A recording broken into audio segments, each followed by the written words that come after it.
अंबेडकर जयंती समारोह में शामिल होंगे बीजेपी के दिग्गज नेता। कलेक्ट्रेट चौक पर अंबेडकर की प्रतिमा पर माल्यार्पण करेंगे। बीजेपी के राष्ट्रीय सह संगठन महामंत्री शिव प्रकाश मौजूद रहेंगे। अग्रदूत बाबा साहब अंबेडकर जी को आज जयंती के अवसर पे हम सब नमन करते हैं, याद करते हैं।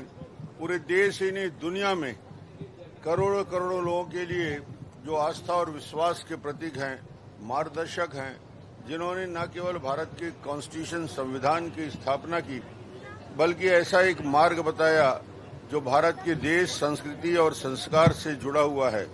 बाबा साहब ने पूरे जीवन न केवल देश के लिए, बल्कि उनकी जो दिव्य दृष्टि थी और जो सोच थी, भारत के विभाजन के घोरतम विरोधी थे।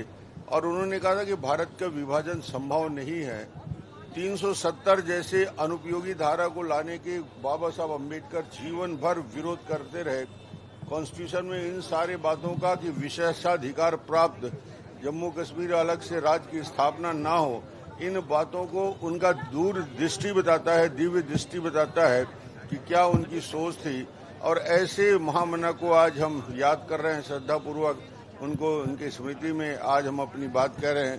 तो मुझे लगता है कि ये अवसर न केवल पूरे राष्ट्र को, उस समय जब उन्होंने कॉन्स्टिट्यूशन बनाया उस समय की परिस्थिति और आज उसी संविधान के चलते भारत एकता और अखंडता कितनी मजबूत हुई है, सोच कितने मजबूत हुई। अलग अलग बोली, अलग अलग भाषा, अलग अलग प्रकृति, अलग अलग मौसम के बाद भी इस देश को एक सूत्र में बांधने का जो मार्ग प्रशस्त उन्होंने किया, वो अपने आप में युगों युगों तक याद किया जाएगा।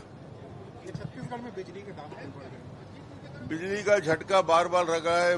हाफ बिजली बिल हाफ बोलने के बाद भी लगातार बिजली के बिल में वृद्धि हो रही है और गरीब लोगों को ऊपर, मध्यम वर्गीय परिवार के ऊपर बहुत बड़ा नुकसान है। डॉक्टर साहब, ये केंद्रीय मंत्रियों का भी लगातार दौरा हो रहा है, सामाजिक पड़ोस आप लोग मना रहे हैं, उसके तहत क्या उद्देश्य है? उद्देश्य यही है कि केंद्र की योजनाओं की समीक्षा की जाए। इसमें कांग्रेस का कहना है, मुख्यमंत्री भूपेश बघेल का, केंद्रीय मंत्री आते तो है लेकिन एक पैसा देकर जाते नहीं, हमारी योजना पूरी पैसा केंद्र सरकार से ही तो सरकार चल रही है, इनके पास क्या पैसा है। ठीक है, चलिए थोड़ी देर में और कर लेंगे। पूर्व मुख्यमंत्री डॉक्टर रमन सिंह को आप सुन रहे थे। उन्होंने कहा कि याद करते हुए, डॉक्टर भीमराव अंबेडकर को याद करते हुए उन्होंने कहा कि वो आस्था के प्रतीक रहे हैं, संविधान के निर्माता रहे हैं, भारत की संस्कृति संस्कार को विश्वास दिलाया है, जनता को सिखाया है, दिव्य दृष्टि उनकी रही है और भारत के विभाजन के खिलाफ रहे। ऐसे महामना को आज याद कर रहे हैं। और इस